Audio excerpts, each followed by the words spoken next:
Reddit asks, Redditors who work at cemeteries and graveyards, what strange and scary stuff have you witnessed? I work at a graveyard, and I just have one thing to say. Plastic. Here in Norway, graves are protected by law for 20 years, but after that the spots can be reused. Usually a grave is fine to reopen after 20 years, the body is supposed to be decomposed and pretty much gone. Now back to plastic. Between the 50s and 80s it was common here to be buried in plastic, to minimize smell and leakage. I'm sure they thought it was a good idea back then, but once we started reusing graves in Norway we realize it is a curse. A lot of bodies are wrapped in plastic, and I've myself been part of what was supposed to be a burial at a reuse site. The body was about 50 or 60 years old, and should be basically gone, but nope, it was not. The plastic wrap it was covered by kept the body from decomposing, and it's basically just been marinated in its own juices for 50-60 years. The smell was awful, the sight was even worse. I'm sure this is not the kind of story you wanted, but it's honestly the most horrific and bizarre thing I've ever been part of. I'm definitely getting cremated. I kinda wanna be turned into a tree. In the cemetery mausoleum chapel where I occasionally play the organ for funerals, vandals had broken in the night before a service. They smashed several crypt covers, probably with sledgehammers, exposing the remains of those that had been entombed therein. It was an eerie atmosphere to hold a funeral service that morning with such desecration in plain sight. Oh shit, I was gonna ask if grave robbing is still a thing. It is in the US. A few years ago a group of teens broke into an old retired mausoleum. They trashed the place and stole a woman's skull. They caught the teens because they couldn't keep their mouths shut. The Historical Society took donations to repair the mausoleum since most of the descendants were passed on. The poor woman's skull was returned. I used to do some odd jobs at the 12th century graveyard in my hometown. 12th century, as in the church and its surrounding graveyard had been in continuous use for at least that long. When you keep burying bodies in the same small patch of ground for that many centuries, eventually the soil has been turned over dozens of times and consists mainly of bone fragments. You can't even plant flowers there without accidentally uncovering some teeth or finger bones or something. It's nothing but fragmented skeletons all the way down under the thin turf. The soil sort of resembles seaside shell sand, except on closer examination all the light-colored bits are bone fragments rather than crushed seashells. Not really scary or unexpected, just a bit eerie until you get used to it. You learn to treat anything recognizable as human remains with respect, and just tuck it away out of sight under the plant or whatever else you were putting there. Is that kind of soil super fertile? Pure bone meal. Not really a cemetery experience, but it was still pretty freaky. My grandparents live out in the middle of nowhere pretty much and is surrounded by woods. On their property, there was a whole family that owned my grandparents' property before them. From what I was told they were killed or something like that. A few years ago, when I was still living with my grandparents, a relative that was related to the dead family came up to the property and wanted to remove the bodies from the land. My grandpa was extremely happy about it because he wanted to expand the house but couldn't because he didn't want to mess with the graves. So they got together and I stood nearby, watching them dig up 4 caskets. There were 3 adult-sized caskets and 1 child-sized casket. And they all looked really old. One of the bigger caskets had holes and cracks all over it. That was the one that my grandpa and the other relative was carrying when the body fell out the bottom of the casket. The body was pretty much bones but it still had old muscle and tissue on it.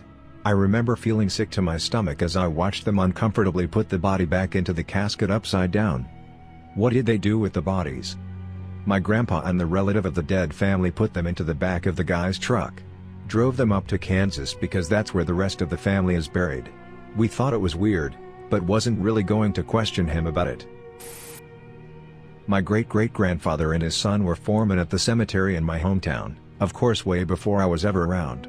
The older of them was said to be sensitive, as in he felt and saw things, and there are stories of people that he buried that came by during nights to tell him that they were cold, which means that there were no flowers/wreaths on the grave, or that their feet were cold. The soil around where the foot of the casket was had leveled. He was also said to be able to see people in what we refer to as Hamforth, skin journey. As in the body shows itself to tell someone that the soul has departed. One particular story about that they still tell around the Sunday dinner table is when a friend of his had been lost at sea. Nobody knew of course until much later, but my 2xg grandfather saw his friend entering the house, drenched in seawater and noisily walk into the living room and sits himself on an old sailor's chest that was by the door and just as soon the man disappears. My great-grandfather took over his father's job when he got too old to do it.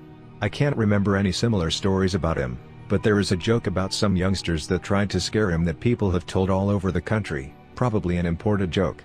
There were a few people in town that didn't like the fact that the graveyard workers worked after dark, and there were a group of young men that decided that enough was enough, they were going to scare the gravedigger. So they outfitted themselves with white sheets and went to the graveyard and walked around the graveyard saying all sorts of ghostly sounds like boo. And they found the gravedigger as he was in the middle of digging a grave by hand, and they stood around the grave for what seemed like hours, shouting and screaming and doing whatever it is that ghosts do. The gravedigger paid them no mind and just continued with his work. The young men then, having given up, started to leave, and as they approached the gate of the graveyard they could hear shouting and protesting behind them, as the gravedigger angrily came running towards them, shouting, "It's one thing that you are up and about walking around here, but don't you think for a second that I will allow you to leave." Former funeral director here. One of our workers cleaned up after everyone had left from a visitation/viewing/wake. It was about 9 p.m. or later and he saw one last guest walking around in the visitation room. He went to help escort the gentleman out when he discovered no one was in there. When he came back in and told us the story and described the visitor, he identified the man in a photo we had at the funeral home. It was my grandfather, family business, who had recently passed. Papa was making sure you guys didn't screw nothing up, lol. Former funeral director here. My partner and I had just gotten back to the funeral home from a house call for a 31-year-old woman who died of cancer. As we were moving her body from the cot to embalming table we heard an audible click and the radio across the room turned on full volume of static. It's one of those old radios you turn the volume dial until it clicks to turn it on. We both looked at each other. He was an extremely religious man and this event visibly shook him and he left not long after the incident. I shut the radio off as I typically used my phone to listen to music while embalming. When I'd finished the procedure and was attempting to move her from the embalming table to a dressing table I heard that click from that old radio and it turned on full volume yet again. At that point I was fairly freaked out and made my exit not long after. My partner and I never spoke of it again and nothing like that ever occurred to my knowledge before or after. I worked for a county cemetery department years ago. We would go to all the cemeteries in the county and mow or just do basic upkeep. Occasionally people, mainly farmers, would stumble upon some headstones in a field or a stand of trees and we would come out and prod the ground with dowel rods to find more headstones and re-establish the cemetery. Soon after I started working there we got a tip about some headstones a farmer found while clearing out a path through some trees for easier access to his field. It turned out to be the oldest cemetery in the county dating back to the 1700s. After investigating some of the names on the headstones it got really creepy. The story is that before the cemetery was there a schoolhouse stood there. The teachers were a husband and wife. It's not clear on what exactly happened but the students and the husband and wife all died in the schoolhouse. The information we found kind of made it sound like an illness of some kind and they were all quarantined in the school until they all died. After that the school was demolished and the students and husband and wife were all buried right where the school stood. So yeah, I'm sure it's haunted. Jesus, that's absolutely terrifying. When I was in college I worked part-time at a Jewish cemetery in reception/office management. The cemetery was closed from Friday afternoon through Saturday evening for Sabbath. We sometimes stayed a bit later in the office on Friday afternoons to get bills out or checks processed. We heard a loud commotion by the cemetery entrance which was locked and only staff could get in and out. The office manager went to see what was going on and made me come with her. We went down to the gate to find an older woman, probably around 70, dressed to the nines begging us to let her in. She kept saying she needed to get back. This was in the suburbs of NJ so you needed a car to get around but we didn't see a car or anything, she was just there in this beautiful dress. We couldn't open the gate without the cemetery manager, so we went to go get him. We brought him back to the gate and no one was there. We looked at video footage of the entrance and you could see us, the office manager and me, talking but there was no one on the other side of the gate.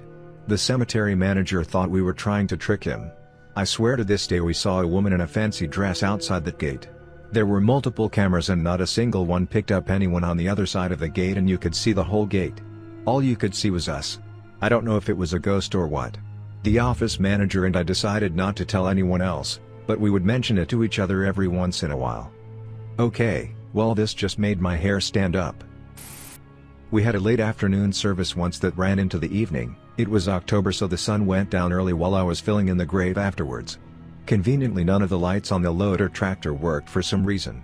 No blown fuses or loose wires or anything, the lights just didn't work. Next day when I reported the issue, we went over to the same tractor and the lights worked perfectly fine, and they worked fine the rest of the time I worked there. Despite all the rational reasons there likely are to explain this. Yeah, that's pretty creepy. Tangential, but in '08 my childhood dog passed. We buried him in the backyard. On one occasion I was mowing the lawn and had to try to start the mower right next to his plot. If I was directly next to where we buried him, the mower would not start. Weird experience. Well, of course. Dogs hate mowers. That's all for this video. You made it to the end. If you enjoyed the video, please consider subscribing so you know when the next videos are released. Thanks for watching, have a good one.